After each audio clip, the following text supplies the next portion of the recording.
What's on my heart now is my Uncle Carl.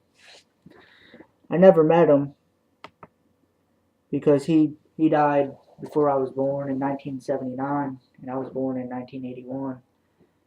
And I would like to share this story because even though I've never known him physically, excuse me, I've always felt very connected to him, and I'll tell you why. Um, my real dad, his name is Bob, Robert, the same as mine. Robert James Bergman. That is my original name before I was adopted by my stepdad to take his last name and middle name. So Robert James Bergman III is me, and he's the second. So this was in 1979, and a few of his friends were wanting to, or not wanting to, they were actually there uh, at this party that my Aunt Linda, my stepdad's, sister, is over off of St. Arthur. It's right there, like you got St. Marguerite, and then this way would be St. Arthur. So very close to where my Uncle Carl was living at the time. And same place that I also lived at, in St. Marguerite. And they got in trouble. They like to start things. They really being troublemakers. So there was this one guy. His name was Al Franco, and no one really respected him or liked him. They more feared him because he used fear and intimidation to get his way. And what happened is, you know, a few of my dad's friends, like Mark Diffender and him, and someone else, I forget, but there were three, they didn't want him there, and they started, putting him down and making fun of him, and he didn't like that. So he came back, and when he came back, my dad wasn't there. So, and another one, that the one I could not name, that was the third one. But Mark Diffender was there. And Al Franco, he came back with this rifle, very strong, powerful rifle, and he shot at Mark Diffender, and he got him in the hip. And of course, he went to the hospital and that. And I don't believe it was the same night.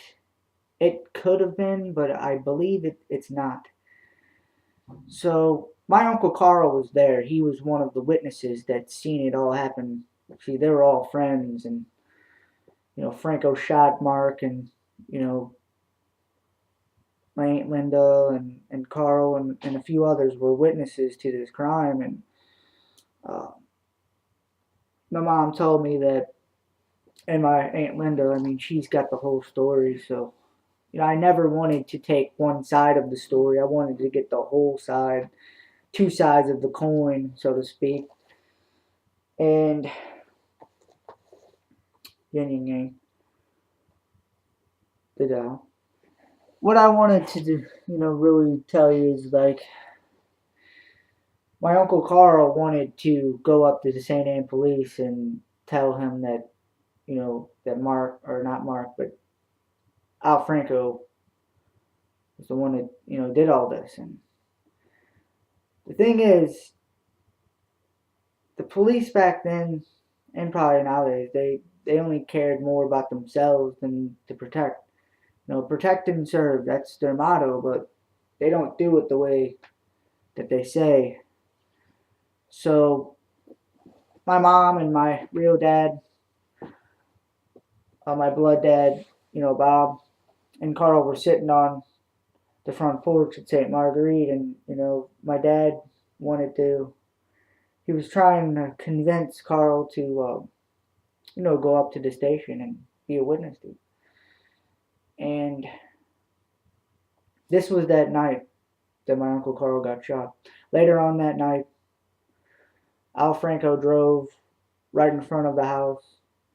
And his intentions, he wanted to kill my real dad. He wanted to kill Bob. That's who he wanted to kill. And he shot up another house right before he went to my grandmother's house, which is on St. Marguerite, where Carl is, and where my dad lived and my mom. They both lived in the basement, and I lived there as well. But the point is that Franco, he shot at the door, and he thought it was my dad, but he actually shot Carl right in the head, and very tragic. You know, heard the thump.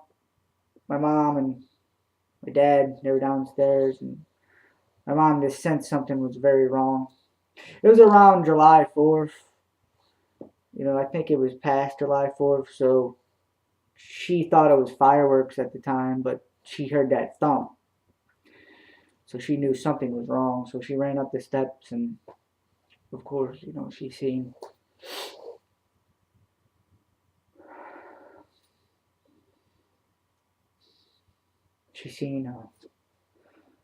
my uncle,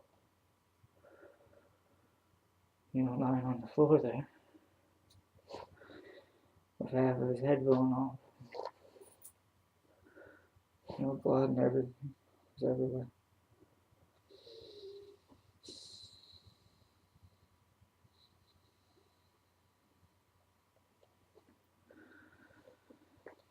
And it's just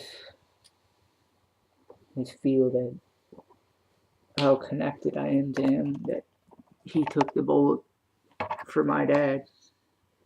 Because if that wouldn't have been, I wouldn't be here now, speaking to you, talking to you. And he took that sacrifice. He died for me. That's how I see. Without knowing it, he died for me. That I could live in this body that you see. And this is why I feel so connected to him. I love him greatly. And I know my grandma always told me that there was 2 stars that always shine very bright above my grandmother's house. And she always told me that, my grandpa Lou, her husband, and Carl were right there looking at me. And I believe her. She's right. They were protecting me. And I love them.